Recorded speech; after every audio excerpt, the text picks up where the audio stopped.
According to Reuters, Russia and the United States held 6-hour talks in Turkey to restore embassy operations. The meeting marks the first contact between the two countries under Donald Trump's new administration. The discussions were limited to diplomatic staffing, visas, and banking, with no political or security matters on the agenda. The talks come after strained relations during Joe Biden's presidency, which backed Ukraine with aid and sanctions against Russia following its 2022 invasion. Trump has pledged to end the war quickly and has opened communication with Moscow since taking office. Russian President Vladimir Putin said initial contacts with the US inspired hope, but rebuilding trust would take time. The Istanbul talks are expected to be the first of several aimed at easing tensions. Meanwhile, Russia deported a US-based suspect wanted for robbery. Both sides see potential for future cooperation in nuclear disarmament and economic projects. However, Kremlin spokesperson Dmitry Peskov warned that progress would require political will and mutual understanding. Israel's Prime Minister Benjamin Netanyahu has vowed to work relentlessly to bring back all hostages held in Gaza following the return of 4 bodies by Hamas. He expressed solidarity with the families, pledging to continue efforts until all captives are home.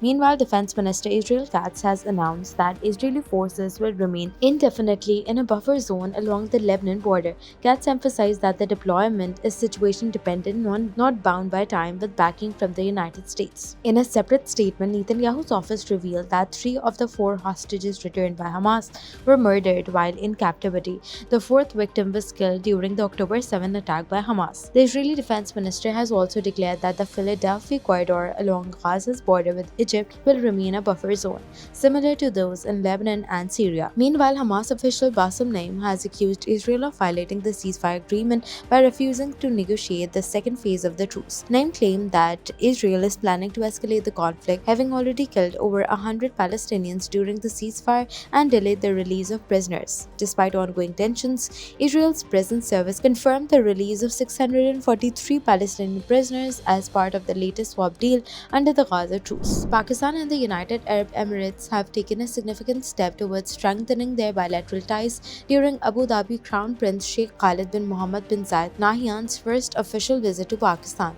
The Crown Prince arrived at Rawalpindi's Noor Khan Air Base, where he was warmly welcomed by President Asif Ali Zardari, Prime Minister Shehbaz Sharif, Deputy Prime Minister Ishaq Dar, and First Lady Asifa Bhutto Zardari. Children dressed in traditional attire presented bouquets to the visiting dignitary, while flags of both countries decorated the venue. During the visit, Pakistan and the UAE signed 5 key agreements to enhance cooperation in banking, railways, mining, and infrastructure investment. The signing ceremony was attended by high-level delegations, including Chief of Army Staff General Asim Munir.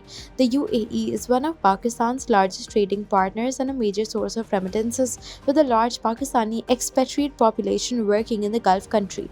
Prime Minister Shehbaz Sharif described the decisions as most fruitful, highlighting both countries' commitment to boosting trade, investment, and energy cooperation. At the Prime Minister House in Islamabad, the Crown Prince was presented with a guard of honor, while a cultural troupe representing all 4 provinces performed to mark the occasion. According to the Foreign Office, the agreements signed during the visit are expected to pave the way for joint ventures and long-term economic cooperation, further strengthening the deep-rooted fraternal ties between the two nations. The visit follows a recent meeting between Prime Minister Shehbaz Sharif and UAE President Sheikh Mohammed bin Zayed Al Nahyan in Abu Dhabi, where they discussed climate finance and economic collaboration.